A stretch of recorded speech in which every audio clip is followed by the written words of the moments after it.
teman-teman, Assalamualaikum warahmatullahi wabarakatuh. Perkenalkan, nama saya Putri Fatia Nurbaiti. Saya dari kelas 3 MPIC. Pada video kali ini saya akan menjawab pertanyaan ujian akhir semester dari mata kuliah pengembangan kurikulum. Selamat menyaksikan. Soal nomor 1 yaitu perbedaan peran guru dalam pengembangan kurikulum dari model grassroots, model administratif, dan model campuran. Model administratif merupakan model dari atasan ke bawahan. Jika atasan mempunyai suatu program untuk memperbaiki pengembangan kurikulum, maka atasan tersebut akan mengadakan kumpulan dengan bawahannya untuk membicarakan program tujuan tersebut.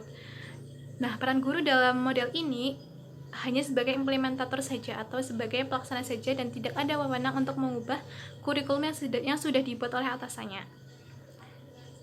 Selanjutnya ada model grassroots. Model grassroots merupakan atau model bottom up dari bawahan ke atasan. Pelaksanaan, penilaian, evaluasi semuanya dilakukan oleh guru karena hanya guru yang mengerti bagaimana kondisi secara langsung di lingkungan pembelajaran atau keadaan peserta didiknya. Jadi, dalam model ini, guru mempunyai wewenang sepenuhnya untuk menentukan kurikulum apa yang harus digunakan dalam proses pembelajaran dan bagaimana cara menerapkan kurikulum tersebut. Jadi, guru mempunyai wewenang sepenuhnya untuk mengubah kurikulum, berbeda dengan model administratif sebelumnya yang guru tidak mempunyai wewenang sama sekali untuk mengubah kurikulum tersebut. Yang ketiga, ada model campuran. Model campuran merupakan gabungan dari beberapa metode pembelajaran yang digabungkan menjadi satu model pembelajaran. Dalam model ini, guru dituntut untuk berperan aktif untuk menunjukkan keaktifan peserta didik, untuk memberi semangat dan memberi motivasi kepada peserta didik untuk meningkatkan potensi yang dimilikinya dan memberikan materi sesuai dengan potensi peserta didik tanpa peserta didik itu merasa terbebani sama sekali. Soal yang nomor 2 adalah pengertian kurikulum Merdeka Belajar, urgensinya dalam pendidikan di Indonesia, dan keunggulan dan kelemahan dalam pelaksanaan kurikulum Merdeka Belajar tersebut. Kurikulum Merdeka Belajar merupakan pemberian ruang belajar yang lebih terhadap siswa dengan memberikan kesempatan belajar siswa secara tenang, aman, nyaman, dan bebas tanpa adanya tekanan dari pihak manapun dengan mempertimbangkan potensi atau bakat alami yang dimiliki oleh siswa. Jadi kurikulum Merdeka Belajar ini sepenuhnya mengembangkan potensi atau bakat yang ada pada diri siswa dan tidak sepenuhnya pembelajaran itu ditotalitaskan kepada akademisnya saja, tetapi juga bakat yang ada pada diri siswa, bakat alami yang ada pada diri siswa tersebut. Urgensi dari kurikulum Merdeka Belajar ini yaitu kurikulum Merdeka Belajar menawarkan budaya belajar secara mandiri dengan memanfaatkan teknologi informasi sesuai dengan kebutuhan. Yang kedua, kurikulum Merdeka Belajar melakukan pola kegiatan pembelajaran dengan secara daring atau online. Yang ketiga, kurikulum Merdeka Belajar mengembangkan potensi yang dimiliki oleh guru dan siswa untuk terus berinovasi dan menempatkan proses belajar secara mandiri dengan kualitas yang lebih daripada kurikulum sebelumnya.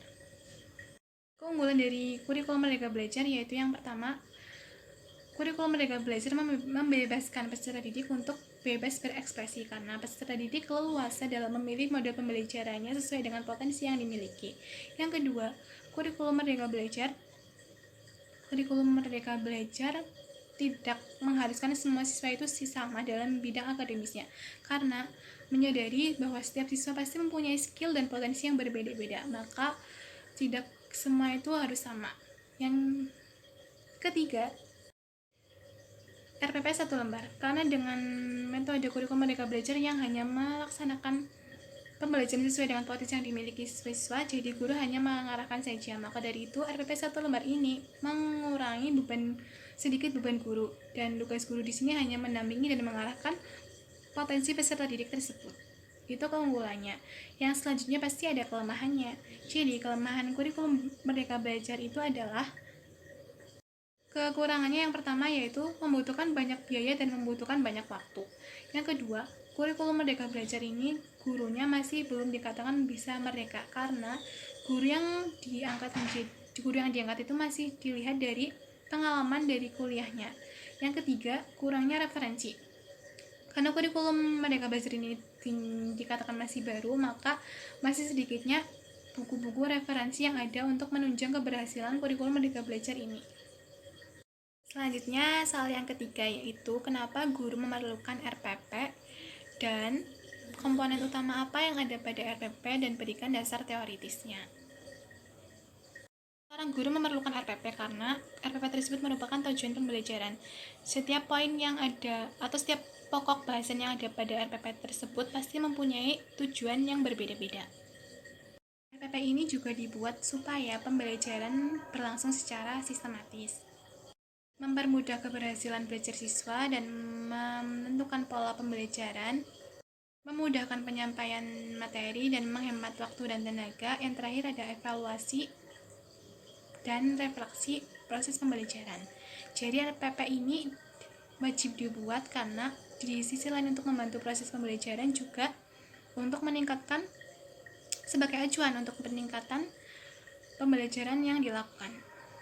Komponen utama dalam RPP yaitu yang pertama tema atau subtema pada pembelajaran, yang kedua ada kompetensi dasar, yang ketiga ada standar kompetensi, yang keempat ada indikator pencapaian kompetensi, ada tujuan pembelajaran, metode pembelajaran, dan materi pembelajaran, lalu kegiatan pembelajaran dan media, alat, bahan, serta materi pembelajaran dan penilaian pembelajaran atau evaluasi. Itu semua adalah komponen utama yang ada pada RPP. Selanjutnya adalah landasan teoritisnya. Yang pertama ada Peraturan Pemerintah Nomor 13 Tahun 2015 tentang Standar Nasional Pendidikan. Yang kedua ada Peraturan Menteri dan Kebudayaan Nomor 21 dan 22 Tahun 2016 tentang standar isi dan standar proses pendidikan menengah dan pendidikan dasar. Oke, terima kasih buat teman-teman yang sudah menyaksikan video dari saya. Semoga bermanfaat untuk kalian semua. Tetap jaga kesehatan, tetap jaga iman, jaga imun, dan tetap keep smile. Jangan lupa memakai masker ketika berada di kerumunan. Jadi saran saya sih, jika tidak ada kebutuhan yang mendesak, silakan di rumah saja dan menikmati fasilitas di rumah yang ada. Terima kasih untuk semesternya, untuk Bapak dosen. Semoga ilmu yang diberikan bermanfaat bagi saya. Wassalamualaikum warahmatullahi wabarakatuh.